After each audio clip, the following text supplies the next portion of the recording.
আজকের অনুগল্প শুরু করতে যাচ্ছি, যার নাম জীবনের স্বাদ। কয়েকজন ছাত্র তাদের প্রাক্তন শিক্ষকের বাড়িতে যায়। শিক্ষক মহাশয় তাদের জন্য চা নিয়ে আসেন, কিন্তু তিনি ভিন্ন ভিন্ন কাপে চা নিয়ে আসেন।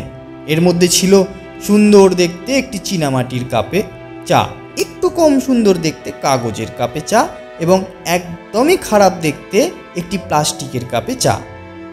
এখন চীনামাটির কাপটি কোন ছাত্রটির প্রাপ্য তা নিয়ে ছাত্রদের মধ্যে চর্চা শুরু হয়ে গেল, এবং তাদের কথার মাঝেই শিক্ষক মহাশয় বলে উঠলেন, আমি ইচ্ছা করেই এই 3 রকমের কাপ নিয়ে এসেছি। এর থেকে জীবনের একটা সত্য তোমাদের বোঝানোর জন্য। সবাই মন দিয়ে শোনো কিন্তু। এই যে সুন্দর দেখতে কাপটাকে ধরো আমাদের জীবনযাপনের বিভিন্ন বিলাসিতা, যেমন দামি গাড়ি, দামি বাড়ি, অঢেল টাকা ইত্যাদি ইত্যাদি। আর এই যে কাপে রাখা চাটা, এটা ধরো আমাদের জীবন। তুমি যে কাপেই চাটা খাও না কেন, প্রতিটি কাপের চায়ের স্বাদ কিন্তু একই। অর্থাৎ জীবনযাপনের স্ট্যাটাস আলাদা হলেও জীবনের স্বাদ সবার একই থাকে।